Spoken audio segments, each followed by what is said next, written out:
Commander Liana Blackwood stood at the observation deck of the Earth diplomatic vessel Arcturus watching the crystalline spires of the Galactic Assembly headquarters glitter against the purple sky of Centauri Prime. Her reflection in the reinforced glass showed a woman in her late 30s, with sharp features and calculating gray eyes that had seen too much too soon.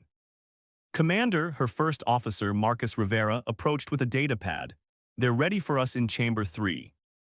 Liana nodded, straightening her midnight blue uniform. "Another day of being lectured by beings who think we're barely past discovering fire, Marcus." The assembly chambers were a marvel of alien architecture, with sweeping arches that seemed to defy gravity. As they entered, Liana noted the usual looks of disdain from the various species representatives.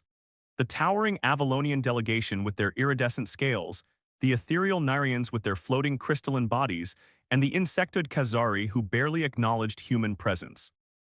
High Counselor Varix, a Narian elder, floated to the center platform. "The Assembly recognizes the Earth delegation.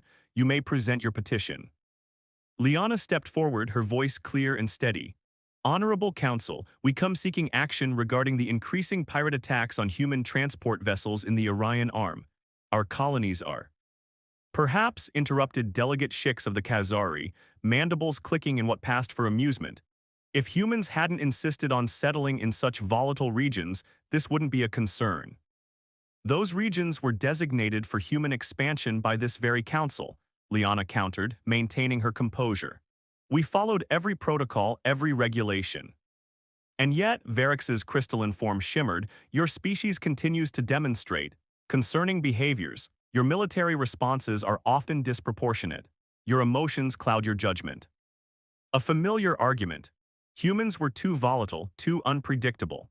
The Assembly had only admitted Earth because of humanity's unexpected mastery of quantum-fold technology, and even then, they treated humans like children playing with dangerous toys. Before Liana could respond, her comm unit buzzed. The message made her blood run cold. "Emergency alert, Horizon colony under attack, multiple casualties, unknown assailants." Marcus saw the change in her expression and moved closer. Liana's hands trembled slightly as she accessed the incoming data. Horizon was a peaceful research colony, home to 15,000 civilians, including families and children. "High Counselor," Liana's voice cracked slightly, "I must request an immediate recess. We have a situation." "The Assembly's schedule cannot be altered for every human emergency," Shix clicked dismissively. The next message made Liana's world stop. "Horizon colony lost. No survivors. Evidence suggests Khazari extremist faction involvement." The same Khazari who now looked down at her with contempt. The same council that had ignored their warnings about increasing aggression against human settlements. Something broke inside Liana Blackwood at that moment. Not in a way that showed she was too well trained for that. But a fundamental shift occurred, like tectonic plates moving beneath a calm ocean. "Very well," she said, her voice eerily calm. "Then let me amend our petition. The Earth Federation formally requests recognition of our right to defend our territories by any means necessary, as per Article 7 of the Assembly Charter." The chamber erupted in murmurs. Article 7 was rarely invoked. It essentially declared independent military action without Assembly oversight. "You dare," Shix rose, towering over the human delegation. "This is exactly why your species cannot be trusted with full Assembly privileges. You respond to every situation with threats of violence." Liana smiled, but it didn't reach her eyes. "Not a threat, Delegate Shix, a courtesy notification. As of this moment, Earth is activating its emergency defense protocols. We will no longer rely on Assembly intervention for our security." "This is outrageous," Varix's crystalline form pulsed with agitation. "Guards, escort the human delegation." "No need," Liana turned, her steps measured. "We'll see ourselves out. But remember this moment, honored council members. Remember that we tried diplomacy. We tried to play by your rules. What follows is on your hands." As they walked back to their ship, Marcus finally spoke. "Commander, are you sure about this? The Assembly's retribution will be severe, perhaps." Liana's eyes held a steel that hadn't been there before. "But they just watched 15,000 innocent humans die and discuss schedule protocols. Contact Earth Command. Tell them to implement Protocol Omega." "Omega," Marcus paled. "That's our most aggressive defense strategy. It would mean It means we stop playing nice. Liana entered the bridge of the Arcturus Asterisk, where her crew waited with grim faces. They'd all heard about Horizon. Humanity joined the galactic community in good faith. We endured the mockery, the restrictions, the second-class status, but they just crossed a line that cannot be uncrossed. She sat in her command chair, fingers flying over the console as she input coordinates. They think we're primitive, volatile, dangerous. A dark smile crossed her face. Let's show them just how right they are. The Arcturus Asterisk lifted off from Centauri Prime, its engines humming with power that the assembly had never fully understood. In her quarters later, Liana looked at a photo of her younger sister, who had been among the researchers at Horizon.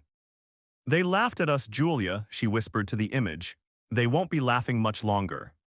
As the ship entered Quantum Fold, Liana Blackwood began planning humanity's response.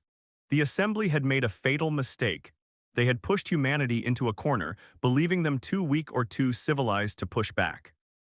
They were about to learn that humanity's greatest strength wasn't their technology or their numbers, but their capacity to evolve, adapt, and overcome. The galaxy had seen humanity's patience and restraint. Now they would see its fury. 2 weeks after the Horizon massacre, the Khazari supply station, Hive Node 7, disappeared. Not destroyed, disappeared. One moment it was there, a massive structure housing thousands of Khazari military personnel and enough weaponry to subjugate a small star system. The next moment, sensors showed nothing but empty space. Commander Liana Blackwood watched the replay for the third time from the bridge of the newly commissioned Earth warship Nemesis Asterisk. The vessel, like 5 others of its class, had been hidden from assembly sensors for years, a contingency that now proved prescient. Status report, she called out to her tactical officer, Raj Patel, a former quantum physics prodigy who'd chosen military service over a cushy research position. Clean execution, Commander, Raj replied, his dark eyes gleaming with satisfaction. The quantum fold technology worked exactly as theorized. The entire station has been relocated to the coordinates we specified. Marcus Rivera, still serving as her XO, pulled up a holographic display. Confirmation from Lieutenant Colonel Winters. Hive Node 7 now orbits the black hole at the edge of the Carina Void. They won't be recovering those weapons or personnel anytime soon. Liana allowed herself a small smile. The assembly had always underestimated human quantum fold technology, assuming it was merely copied from existing species. They never suspected that humans had taken the basic principles and evolved them far beyond what other races thought possible. Commander, Communications Officer Naomi Chen's voice was tight with urgency. Incoming transmission from Earth Command. Admiral Davidson wants to speak with you. The holographic figure of Admiral James Davidson materialized on the bridge. His weathered face showed both approval and concern. Impressive work, Blackwood. The Khazari are in complete disarray, but we've got a situation developing. The Avalonian Conclave is mobilizing their fleet. They're claiming this was an act of war. Let them, Liana's voice was ice. The Assembly ignored acts of war against us for years. How's the diplomatic front? Chaos? Davidson's image flickered slightly. Some smaller races are actually reaching out to us privately. Turns out we weren't the only ones being bullied by the major powers. They're watching to see what we do next.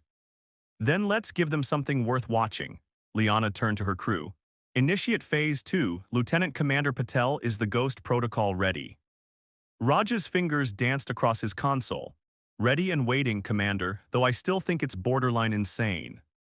The best plans usually are. Liana faced the Admiral's hologram. Sir, request permission to proceed with Operation Shadow Dance. Davidson studied her for a long moment. The Assembly will see this as escalation. They should have thought of that before they let Horizon burn. Liana's gray eyes hardened. We're done playing by their rules. Granted, but Blackwood, Davidson's image started to fade. Make it count. The next 12 hours were a symphony of precision and timing. The Nemesis and its sister ships deployed in a pattern that seemed random to outside observers, but followed a complex mathematical model developed by Raj and his team. Multiple Avalonian warships detected, Naomi reported. They're moving to intercept our position. Right on schedule, Liana murmured. Raj.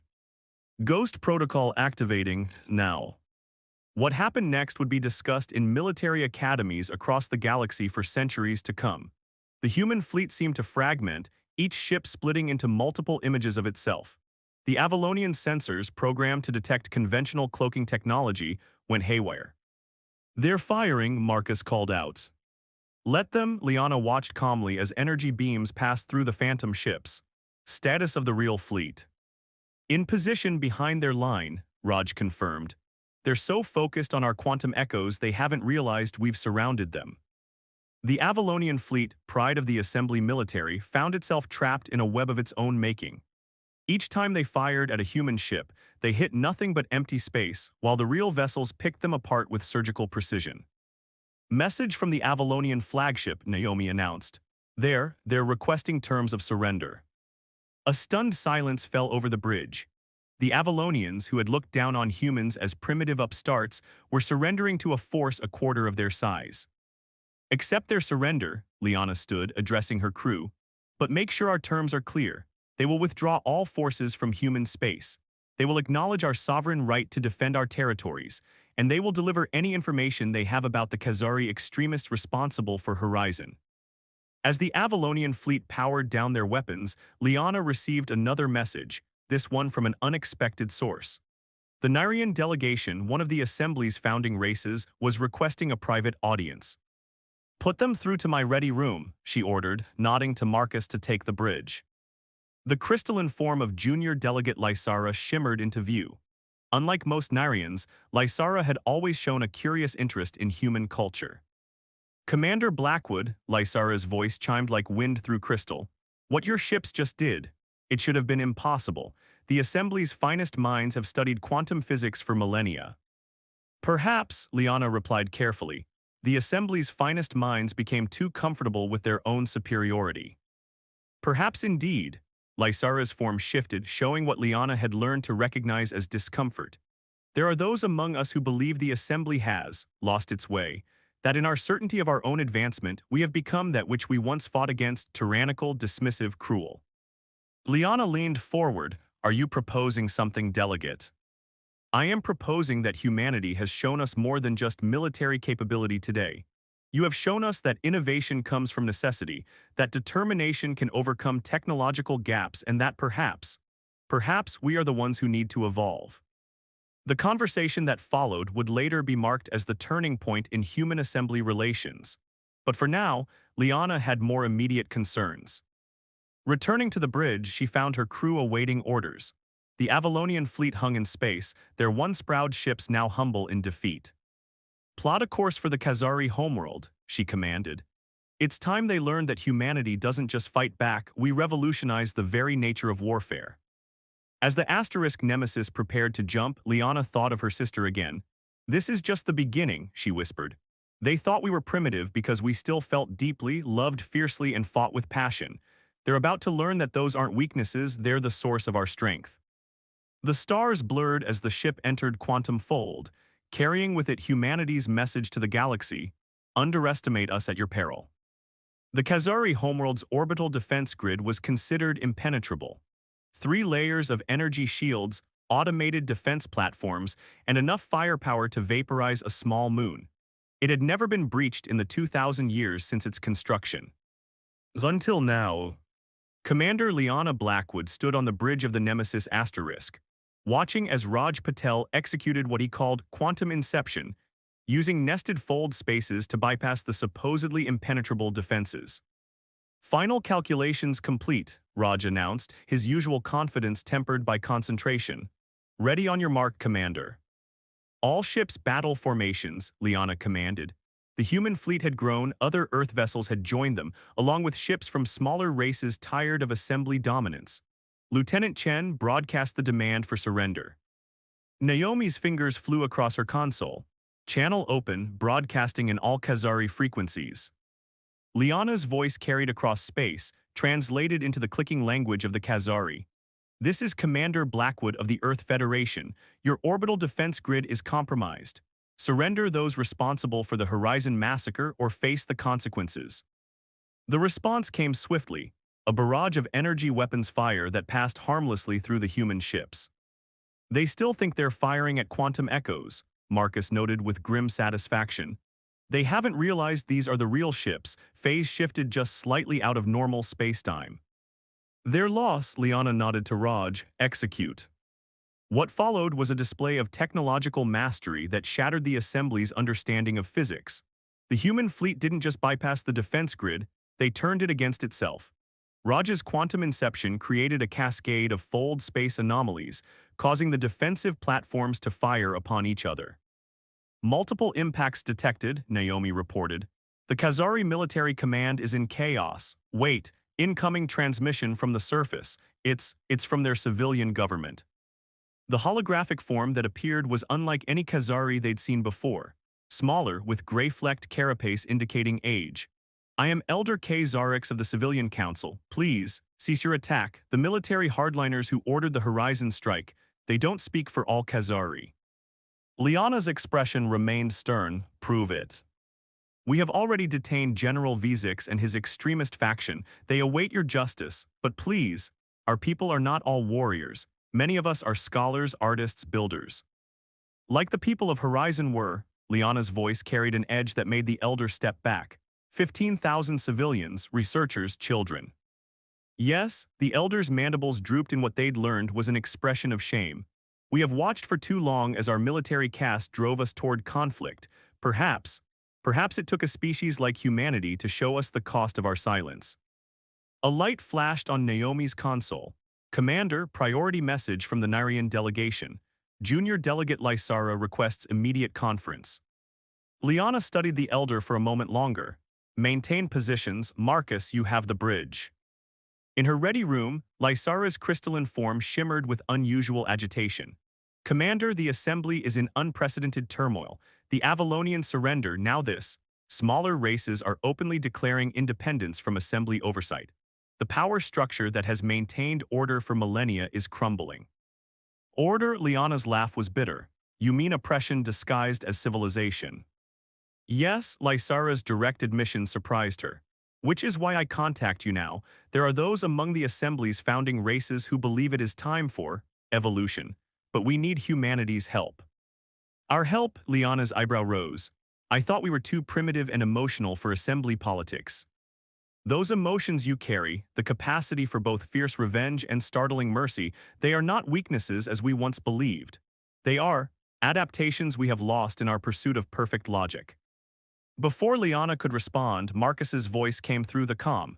Commander to the bridge immediately. She found her crew staring at the main view screen in shock. Across the galaxy, assembly member worlds were erupting in protest. Smaller races were demanding equal representation. The Avalonian military coup against their own nobility. The Khazari civilian population seizing control from their warrior caste. It's not just about us anymore, Raj said quietly. We didn't just prove humanity's worth, we showed everyone else that the assembly could be challenged. Incoming transmission from Earth Command, Naomi announced. Admiral Davidson, Priority 1. Davidson's hologram appeared, his expression a mix of pride and concern. Blackwood, you've started a revolution. No, sir, Liana shook her head. We just lit the fuse. These species have been waiting for their chance. We showed them it was possible. The Assembly Council is calling for an emergency session. They're requesting, not demanding Earth's presence, not just as members but as mediators. Davidson's image flickered. They want you to represent us. Liana turned to her crew, Raj with his brilliant mind and quiet determination. Naomi, whose empathy had helped them understand alien communications better than any translator. Marcus, whose steady presence had kept them grounded through it all. Thoughts? She asked them. We could end this, Marcus said slowly. Not just for Earth, but for every species that's been pushed aside. Raj nodded. The quantum fold technology, we could share it under proper oversight, show them that cooperation beats subjugation. The assembly needs to change, Naomi added, or it needs to end. Either way, we should be part of that decision. Liana turned back to Davidson's hologram. Sir, request permission to proceed to Centauri Prime, but not just with the Nemesis asterisk. I want representatives from every independent world that stood with us. Granted, Davidson smiled. Show them what humanity's really about, Blackwood, not just our strength in war, but our capacity for peace. As they set course for the assembly headquarters, Liana thought about how far they'd come. from being dismissed as primitive to becoming the catalyst for galactic change. The Assembly had feared humanity's emotions, their unpredictability, their drive to overcome limitations. They never realized that these very traits would not only save humanity, but offer salvation to a stagnant galactic civilization. Send word to our allies, she instructed Naomi. Tell them to meet us at Centauri Prime. It's time to rebuild the galaxy not as masters and servants but as equals. The Nemesis entered Quantum Fold, carrying with it the hopes of not just humanity, but of all those who dared to dream of a different future. The Assembly had feared change. Now they would learn to embrace it, or they would become another relic of history. Either way, the galaxy would never be the same. The assembly chambers looked different now. Where once towering crystalline spires had emphasized the height difference between species, now the central platform adjusted to each speaker's stature. A small change, but a symbolic one. Liana Blackwood stood before the newly formed Galactic Council, no longer an assembly of self-proclaimed superiors, but a true gathering of equals. Representatives from dozens of formerly suppressed species filled the chambers, their voices carrying the same weight as the old guard. The transition hasn't been smooth, she addressed the council, her voice carrying across the chamber. Change never is, but the numbers speak for themselves. Interspecies trade is up 40%. Scientific collaboration has yielded breakthroughs in quantum physics, medical science, and space travel. And yet came a familiar clicking sound. Elder K. Zarix of the Khazari stepped forward, his gray-flecked carapace now bearing the marks of civilian leadership. There are still those who resist. The Supremacy Coalition grows bolder. Liana nodded grimly. The Supremacy Coalition, hardliners from various species who viewed the new equality as an affront to the natural order. They'd been gathering forces in the outer reaches, attacking trade routes and civilian colonies. Commander, Naomi's voice came through her earpiece. Priority alert from the Nemesis Asterisk. Raj needs you back immediately. If you'll excuse me, honored council, Liana bowed slightly. Duty calls. The Nemesis had changed too. Where once it was purely a warship, now it carried laboratories and diplomatic facilities. Raj Patel waited in the new quantum research bay, his usual calm demeanor shaken. They've done it, he said without preamble. The coalition, they've weaponized Fold space. Marcus and Naomi arrived moments later, gathering around the holographic display. It showed a devastating attack on a mixed-species colony. The coalition ships had created artificial quantum singularities, turning space itself into a weapon. They're using our own technology against us, Marcus observed quietly. No, Raj shook his head. They're using a crude approximation, but it's enough to be devastating. The colony, there were no survivors. Liana felt the old familiar anger rise, but tempered now with years of experience. Options. I've been working on something. Raj pulled up a new simulation. A way to stabilize Fold space across an entire sector, but it would require unprecedented cooperation between species, each bringing their own unique understanding of quantum mechanics. The coalition won't give us time to build consensus, Marcus warned. Intelligence suggests they're planning a major strike, multiple targets, all symbols of interspecies cooperation. Then we make time. Liana's gray eyes hardened with determination. Naomi, contact every allied ship in range. Marcus, coordinate with Earth Command. Raj, how quickly can you teach other species scientists what they need to know? With the right minds, days, maybe less. You have hours, Liana turned to leave. I'll handle the politics. What followed was a desperate race against time. The Nemesis became a floating university, with scientists from a dozen species working alongside Raj. Liana shuttled between the council and the ship, building the coalition they needed. The Narians brought their understanding of crystal harmonics. The Khazari contributed their expertise in swarm dynamics. Humanity's grasp of quantum mathematics tied it all together. Even the Avalonians, their pride tempered by recent events, offered crucial insights.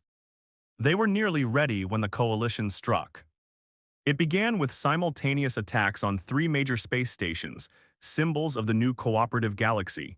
But this time, the response was unlike anything the coalition expected. The Nemesis led a fleet more diverse than any in galactic history.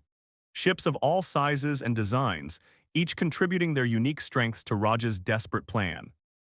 All ships in position, Naomi reported as energy beams and quantum singularities filled space around them. Raj, Liana turned to her tactical officer. Field generators aligned, every ship has to activate precisely on my mark. His fingers flew across the console. 3, 2, 1, now. For a moment, nothing seemed to happen. Then space itself seemed to settle. The artificial singularities winked out. The coalition ships found their weapons powerless, their fold space technology neutralized. It worked, Raj breathed. We've created a stable quantum field across the entire sector. No one can manipulate spacetime without the consensus of all participating ships. The coalition fleet, faced with united opposition and stripped of their superweapons, had no choice but to surrender. But it was more than just a military victory. It was proof that cooperation between species could achieve what none could do alone. As Liana prepared to escort the coalition leadership to face the Council's justice, she received an unexpected message. The Galactic Council had unanimously voted to establish a new position, Strategic Director of Interspecies Defense. They want you, Admiral Davidson's hologram informed her. Not just as a military leader, but as a symbol of what we can become when we work together. Liana looked at her crew, Raj, who had bridged the gap between species through science, Naomi, who had helped them all understand each other, Marcus, whose steady presence had kept them anchored through revolution. Counter-proposal, she said finally. Not one director but a council, representatives from every species working together. Because that's what got us here, not any one person or species but all of us combining our strengths. As the asterisk Nemesis docked at the rebuilt council station, Liana watched the streams of beings moving through the corridors. Scientists, diplomats, and warriors from across the galaxy, no longer separated by artificial barriers of status or species. They're still laughing, Naomi observed, but her smile was warm. Not at us anymore though, with us, in relief, in joy, in hope. Hope, Liana echoed. That's what they feared all along, wasn't it? Not our weapons or our technology, but our ability to hope for something better, to fight for it, to make it real. The stars stretched out before them, no longer a frontier to be conquered but a future to be shared. The galaxy was changing and humanity had helped light the way. But their greatest challenges and triumphs still lay ahead. 5 years after the Coalition's surrender, the Nemesis made its final voyage as a warship. Commander Liana Blackwood stood on her bridge one last time, watching as spacecraft from across the galaxy gathered for the ceremony. Hard to believe, Marcus said softly, standing at her side as he had for so many years. She's going to be a training vessel now, teaching crews from all species how to work together. Appropriate, Liana smiled. She helped change the galaxy, now she'll help build its future. The ship's corridors held so many memories. The desperate battles, the groundbreaking discoveries, the moments of triumph and loss. But it was in the quantum research bay that Liana found Raj, still working on his calculations. You're supposed to be packing, she chided gently. Just one last project, he grinned, pulling up a holographic display. Remember how we stabilized fold space during the Coalition battle? Well, I've been working with scientists from 15 different species. We're not just stabilizing it anymore, we're learning to shape it, to create permanent passages through space-time. The Quantum Gate Network, Liana studied the calculations. The project had been theoretical, a dream of connecting the galaxy in ways previously thought impossible. First test is scheduled for next month. Every major species contributing their unique insights, even found a way to incorporate Narian crystal harmonics as quantum regulators. Naomi found them there, her communications badge now bearing the insignia of the new diplomatic corps. They're ready for us in the Great Hall, everyone's gathered. The Great Hall of the Galactic Council had been rebuilt from the ground up, literally. Instead of soaring above the ground, it was built into it, connecting with the Earth of Centauri Prime. A reminder to all species of their shared connection to the worlds that bore them. Representatives from every known spacefaring race filled the hall. Elder Kazarek stood with the reformed Khazari delegation. Lysara's crystalline form shimmered among the Narians. Even former coalition members were present, their perspectives transformed by defeat and redemption. Admiral Davidson, his hair now more gray than black, took the podium first. 5 years ago, we faced a choice to remain divided by our fears and prejudices or to forge something new. Today, we celebrate not just peace, but genuine understanding between species. Liana was next to speak. Her dress uniform bore new insignia, the combined symbols of Earth and the Galactic Council. They say humanity's greatest strength is our ability to adapt to overcome, but I've learned that our true strength lies in helping others find their own power. In showing that cooperation isn't weakness, it's the ultimate expression of strength. She gestured to her crew, calling them forward. Raj Patel didn't just master quantum physics, he found ways to help different species combine their knowledge, creating breakthroughs none could achieve alone. Naomi Chen didn't just translate languages, she helped us understand each other's hearts. Marcus Rivera didn't just execute strategies, he showed us how to build trust across the stars. The hall erupted in applause, a cacophony of sounds from dozens of species, each expressing joy in their own way. But Liana wasn't finished. Today, we launch two initiatives that will shape our future. First, the Quantum Gate Network, connecting our worlds not just in space but in purpose. And second, the Interspecies Academy. Murmurs of interest filled the hall. This was new. The Nemesis will be the first of many training ships, not to create warriors but to forge understanding. Every crew will be mixed species. Every mission focused on cooperation and discovery, because we've learned that the greatest victories come not from dominating others but from helping them rise. After the ceremony, Liana stood in the garden that had been planted where the assembly's towering spires once stood. Plants from hundreds of worlds grew together, another symbol of successful cooperation. Quite a legacy, Marcus joined her holding 2 glasses of earth wine, now a prized commodity across the galaxy. Not mine, Liana took a glass. Ours, all of us, even those who aren't here to see it. She thought of her sister, of the Horizon colonists, of all those lost in the journey to this moment. Their sacrifice had led not to endless vengeance, but to transformation, to hope. Commander, Raj approached, excitement clear in his voice. The first quantum gate tests are showing positive results. The Khazari scientists think we can increase efficiency by 30% by incorporating their swarm dynamics. Not Commander anymore, she reminded him, just Director Blackwood now.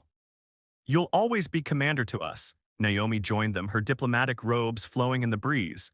The one who showed us all what humanity really means. Liana looked up at the stars, no longer distant and cold, but filled with possibility. Somewhere out there, new species were taking their first steps into space. They would find not an assembly that would mock and dismiss them, but a community ready to welcome and support them. They laughed at us once, she said softly. Now they stand with us, not because we defeated them, but because we showed them a better way. The garden filled with representatives from across the galaxy, sharing stories, dreams, and hopes for the future. Their differences remained, but they were no longer barriers, they were strengths to be celebrated. As the twin suns of Centauri Prime set, casting the garden in purple and gold, Liana raised her glass. To tomorrow. To tomorrow, the gathered beings echoed in 100 languages, their voices joining in harmony under the endless stars. The galaxy had changed, and somewhere on a distant world, another young species looked up at the stars and dreamed of joining the great dance of civilization, not as servants or masters, but as equals in the grand journey of discovery. They would be welcomed, they would be respected, they would be understood. Because humanity had shown the way.